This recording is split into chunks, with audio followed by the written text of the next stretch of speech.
Thank you. Yeah, I am indeed not Sam, and I also have a beard now. Although I hadn't quite realized this was a November thing, but I thought I thought I should try it. Everybody in Europe seems to have a beard nowadays, I understood. So thank you very much for the invitation. Yeah, Sam is absolutely gutted. She had a family emergency, but the family is okay. Important to say that. And in a way, you mentioned it now 2 times, that you were standing here on shoulders of giants. I am too, because if we would have had the chance, and I think Sir Mike Rawlins, Sir Andrew Dillon, Professor Carol Longson, I don't think she's a Dane, Gillian Lang. I'm now hesitating. Let's say Professor Gillian Lang would have all stood here to congratulate the AWMSG with their birthday. Since we celebrated a couple of years ago, I think this is very much a family birthday of health technology assessment in the United Kingdom. And Anne, I don't know where you are, but congratulations to the SMC as well, because I understand that you're reaching this milestone as well. So I'm honored to be here, and I would also like to pay tribute to Nicola Wheatley and her contribution to toxology. I should apologize in advance. There's 2 apologies I'm going to make about language. One is that I thought I had lost my accent after 20 years in the UK, but some people say I haven't. And the second is that one of the things in health technology assessment is that we love acronyms. So to the family of Nikki and anybody else that isn't particularly versed in HTA, there's acronym number 1.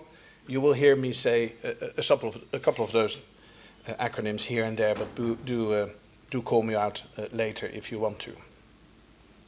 No. So I'm going to talk about balancing the best care with value for money. But before I do that, I do want to congratulate you as an organization. Of course, the organization is just a shell. You know, an organization is nothing really. It's the people in it. And as Professor Routledge just ended with mentioning a number of people, I would like to start by mentioning him. He was indeed on the first NICE committee, and I look back at that committee. I started in 2004, so it was slightly before my time, but it had all the heroes of health technology assessment and health economics of that time on it. And they are still heroes for many of us working in this field. And Phil, you were part of that first committee, very much a founding father of health technology assessment in the United Kingdom. And as you also refer to, you were also a founder in thinking about how you engage with the public, and indeed you were the first group that had public meetings, or meetings in public, I should say it properly. And I remember very much one of my first ventures into Wales was to go to Abergavenny. Am I pronouncing it all right? Yeah. All the way on the train from Manchester, the Pick Me Flower train, we called it jokingly. And we came to a beautiful location, actually, much better than we were used to at NICE, where there was a triangle of tables with 2 chairs in the middle where you would invite the 2 company representatives to be grilled by your committee.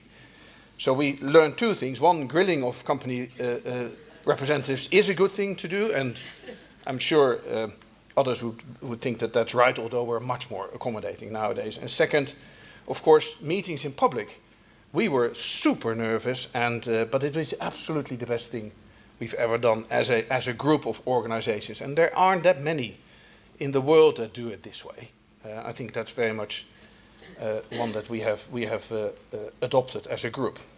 Second, of course, Sari Phillips, pronouncement is maybe not my best thing, but again, a famous and well-known health economist that we all look up to, Professor Diffrick Hughes, one of our committee members, and of course, and I should absolutely call out Karen, you've been a super collaborative supporter of NICE over the many years, Ruth, Catherine, Tony, and of course Andrew Evans as a team of AWMSG that I think really deserves to celebrate the birthday. Maybe the organization itself is another thing. But there's a whole new generation.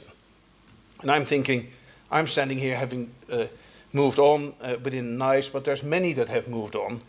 And I really see your ladder as one that's for others to climb, and we'll see how that goes. So where do we stand as an organization with you in the world? It's a very clear and strong partnership. And I think what you have clearly described, Phil, is that this is all about providing faster access to more medicines in England, in Wales, in Scotland, but it goes across the world.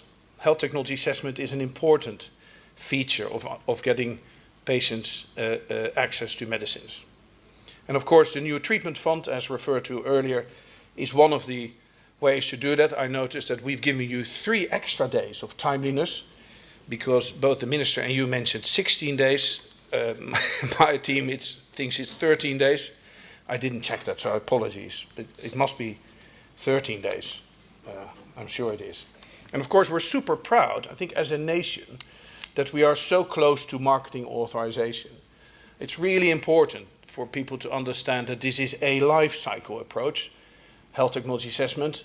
Technologies don't just move from a regulator to a HTA agency without any consideration. No, it is one process, I would argue, and so it's really important for us to be close to marketing authorization. And you have made big strides in that respect by enforcing a 60-day time window where we have a 90-day time window. So you're, again, at the forefront of thinking. The second collaboration I would like to call out, I don't think it was mentioned today, it has a horrible acronym. No, the acronym is all right, actually. It's RAPID C19, but what it stands for is a bit more difficult. It's Research into Access Pathway for Innovative Drugs in COVID. I claim to have invented the acronym.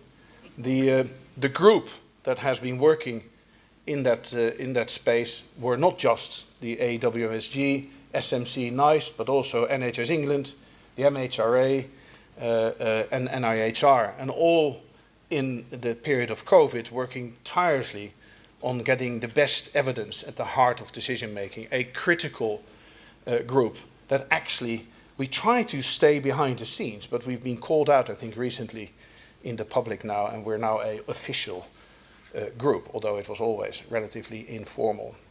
And the second thing I would like to call out, and I'm sure Dame June Rain will say something about that as well, is the innovative licensing and access pathway, a really important signal to manufacturers and the health service that if we do stuff earlier together, we will make evidence a bedrock of our decision making. And the innovative licensing and access pathway ought to be one of those ways of doing that. And finally, we know that you as an organization have been really interested and active in rare diseases. And indeed, we only got our remit in 2013 for the Highly Specialized Technologies Program. And we're very grateful for Karen to function as an observer. I know there's always more you would want, but luckily I have no decision power anymore over those things. So there's an amazing example, I think a number of examples of supranational collaboration that really focuses on putting evidence at the heart of decision making. And as I said, it's not just about the 3 HTA agencies, it's about working with the regulator and others in the health service as well. You may have picked up that we're now branching out globally. We have a collaboration arrangement with Australia, Canada and our United Kingdom colleagues, where we're looking at future-proofing of HCA systems, collaborating with regulators, as I already pointed out, work sharing and efficiency gains, and we're looking at digital and artificial intelligence. That was kind of the buzzword. And so this is about medtech and medicines. So I believe there are massive opportunities, although I personally don't believe that Brexit was a good idea. I still hold my Dutch passport very close to my heart. But that's probably not a political correct thing to say. But I think there are massive opportunities for us now that it has happened. And we should do that together. The European HTA project, so this is the project in which the 26 countries of the European Union are coming together in joint clinical assessments, a really good idea in theory, but really difficult to do. And I think actually there's an opportunity for us to show that there's an alternative. That alternative lies within the UK. That alternative involves the MHRA and NICE and the SMC and the All Wales Medicine Strategy Group, because we have a direct link to our health service, we can make access happen. We do it within 13 days or 16 days, however many you would want to say. So I think that's where our opportunity lies. And in my new role as International Affairs Head of NICE, in that respect, I will work hard on that. So just to move on then to NICE, because we've just had our birthday a couple of years ago, and it is clear that we cannot continue the way we did in the first 20 years, although we were, some say, the rock stars of health technology assessment. We were getting a little bit tired, and so we recognized that in 2020 and introduced in 21 a strategy for NICE, and we launched that with great success, I must say, and a lot of interest from many. We have dedicated to three key values for our organization: to be dynamic, collaborative, and excellent, with a real focus on our staff, if anything. And there's 4 pillars in our strategy that are specifically directed to what you could say the world around us, recognizing that there's much happening, and we have already heard that from the minister today, but also we know that from our own work. So we've seen patients getting a very different role in decision making, and remember that for NICE, of course, the strategy is not just about medicines evaluation, it's about clinical guidelines, it's about social care involvement, so you have to take that into account when I mention these. But the patient's role in decision making is changing. We see an exponential growth in innovation. We see a health service that's under pressure. Well, in 10 minutes, maybe they will get the news that they're not under pressure, but I suspect it won't be like that. And vast amounts of data that are coming towards us, data that creates opportunities, but are also creating lots of challenges for all of us. So, if I'm thinking about NICE and our ambition, the way we describe it is getting the best care to people fast and ensuring value for the taxpayer. And when Sam started in February this year, we've been talking to, or she has in particular, been talking to a lot of people in the NHS and outside of it to understand what they want from NICE in its next 20 years. And what we heard on the right is that we need to focus on what matters most, and that is not what matters most to pharmaceutical companies or indeed to what NICE thinks matters most. It's what matters most to patients and carers and the NHS. We need to create advice that's useful and usable. It doesn't just have to look good. It really needs to be used. We need to be part of a system that continuously learns from data and implementation. And we have to become an organization as brilliant as the people in it. And it's really touching, I think, Phil, where you mention teamwork as a critical factor of success for the AWMSG. Because in the end, HTA, and I remember that in 2009 when the BBC wanted to make a film about NICE, the film is still available, it's called The Price of Life, it's actually really good. But we said, why do you want to make a film about NICE? We're only sitting behind computers, typing away, there's nothing to see. But actually, that's probably right. HTA is a shell, but it's the people in it, in our organizations, that are really driving our success. So I think that's critical if we think about our own future. Now that ambition, as we picture it here on the top, needs to lead into getting best care to people fast while ensuring value for the taxpayer, and it links in with Department of Health, NHS and government priorities that you see at the bottom. I'm not intending to go through all of that, but they're all very clearly described, and many of them will probably be in the highlight of today's announcements. So if we think about what we then need to do over the next years in terms of meeting those various expectations of our stakeholders, then we have to focus on what matters most. I mentioned that already, and in order to do that, we have to create capabilities to act on system intelligence.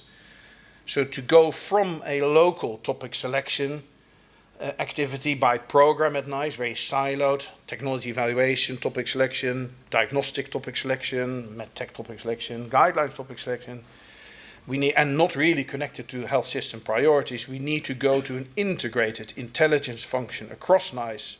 So we know what's happening in the NHS, we know what's important, we know where to prioritize, and we flex our resources accordingly. We need to innovate our methods. Of course, we published our methods after a massive amount of work, but we have to do better. We haven't really solved for everything in that methods update by any means. And we have to go from what we classically might consider just cost effectiveness analysis to multiple criteria, trading off equity, as mentioned also by Phil and the Minister, sustainability, as new ways of thinking about methods. And equally, if we think about creating advice that's useful and usable, we have to go from appraisals determined by modality, like drugs and medtech and diagnostics, to appraisals or advice that's based on hybrid topics that involve both drugs and medical devices and diagnostics and health service interventions. And we need to think about pathways of care rather than individual technologies. And we need to do our work conscious of the risk that is involved in making a decision, and perhaps not do everything as a gold-plated approach as we have done that for so many years. We are making lots of progress already over the last months and years, and we've got 3 priorities that Sam has set the organization. And those 3 priorities are listed here. Providing that useful and usable advice, expand our capacity to allow us to do new work, and to provide quicker access to the most promising medtech and digital products. And for each one of those, there are teams working hard on finding new ways of working. And you wouldn't be surprised, and actually in a funny way, we are looking at you to get inspired how to do that, because I think we have now realized that where we've gone quite far in gold plating our processes, we need to learn from others to do it much simpler. So with that, I thank you very much for the opportunity to talk to you. I'm sure Sam would have said it all much better, but at least I tried.